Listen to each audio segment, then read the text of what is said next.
So when I buy real estate, I never buy real estate under my own name. Like, I don't actually own any real estate. I own real estate companies which own real estate. So the way it works is like this. This is me, and you know I gotta draw me a nice mustache.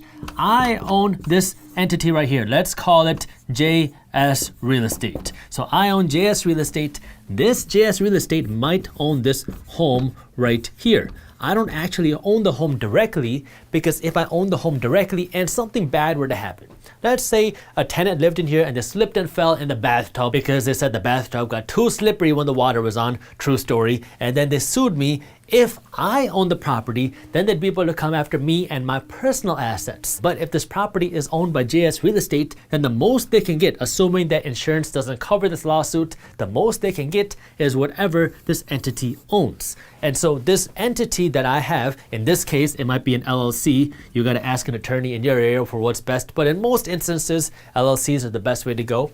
This entity is kind of like a barrier or protection that protects you and your personal assets from lawsuits and anything bad going on with your property. There's a saying in the real estate world that if you are a real estate investor and you haven't been sued yet, then you haven't been in business long enough. I mean, this is just the reality of being a real estate investor, especially in the United States, because you can be sued for anything. Like, I had a tenant sue my real estate company because they claimed that the bathtub was too slippery when the water was on. I already made a video on YouTube where I talked about that, so if you want to watch that and learn more about what happened, I'll link that for you in the description below. But this is where you got to understand, okay, what can I do to protect myself? That way I can protect my personal assets. And the way you can do that first is by creating this legal entity.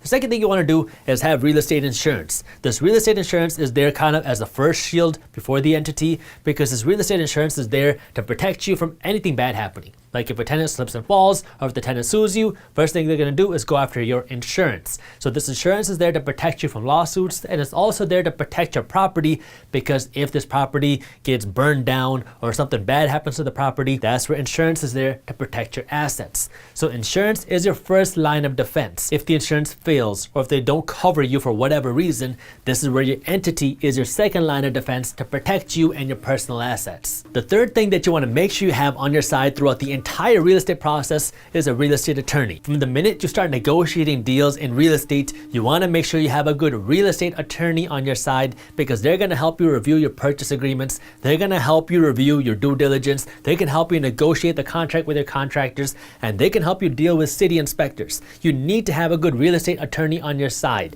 I know it can be expensive, but it's a small price to pay today that can save you a huge headache in the long run. You want to make sure you have a good attorney that specializes in real estate. You don't want to just get a general attorney. I'm telling you this from experience because I am an attorney. There's a lot of kind of complexities and little things involved in real estate. So you want to make sure you have an attorney who's very familiar with real estate, not just a general attorney, because they can protect you from huge headaches in the future. Once you get this property, now you want to start renovating it and get it rent ready. But you want to make sure when you're renovating it, you're getting a good return on your money, because you just don't want to throw all your money into these fancy renovations that they're not going to pay you any more money. So the first thing you got to understand is what sells a home, or what gets a home leased out. That's kitchens and bathrooms.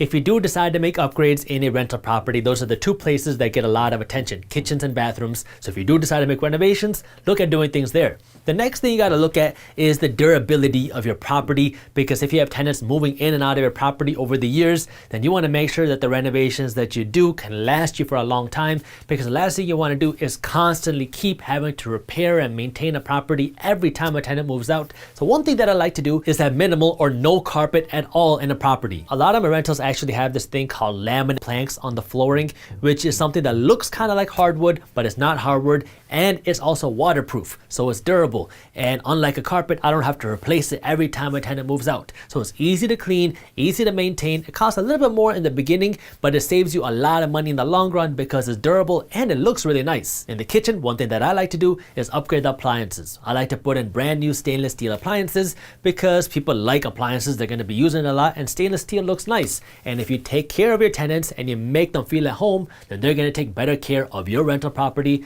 and they'll be more likely to stay there for longer. An easy way to understand the level of renovations that you need to do in your area is just by walking through other rentals in your neighborhood or in your city around your property. That way you can see what other real estate investors are using, because the last thing you want to do is put in super expensive granite countertops when people are not willing to pay for granite countertops in your area. So just walk through a few rentals and see what people are putting in and see what people are charging for rent. Remember, your goal is to make money. And so if you're doing renovations, you want to make sure you're getting a good return on the renovations that you're putting in the property. Now, once you got the property renovated, it's finally time for you to rent it out and start making money. Now, you can rent out the property yourself and you can show the property and do all that, or you can use a property management company or a real estate agent. I recommend using a property management company. That way this whole process is automated and passive. I'm going to talk about that in the next step.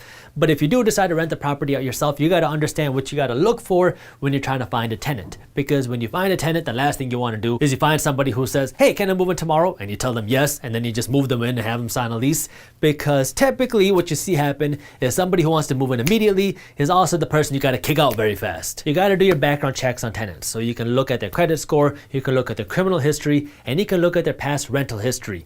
Typically, I don't really care too much about someone's credit history because there are so many things that can negatively affect one's credit score. I want to look at now your income, how much money you're making, are you consistently making money, and what is your past rental history. So I will call, or I'll have a property management call your previous landlords and ask them how you were paying. Were you paying on time? Did they have issues with you? If you're paying on time and you don't have a great credit score, maybe you went through a divorce or something else, then it doesn't matter as much. I just want to see, are you making enough money to support this rent, and are you going to have issues paying this rent 6 months from now? If you use a real estate agent or a property management company to rent out your property, typically they're going to take 1 month's worth of rent as their commission for leasing out the property. This is a fee that they take in addition to their monthly fees. So just factor that in, because if you have an agent or a property management company do this and you're charging $1,000 a month, they're going to take the first month's rent, $1,000, for getting your property leased. If you enjoyed this short clip from my longer videos, here's another clip that I think you'll love. And while you're at it, if you're interested in learning more about how to start generating passive income, our team put together an amazing guide on how to start generating passive income for free. All you got to do is click that button right over there. Thank you for watching, and as always, keep hustling.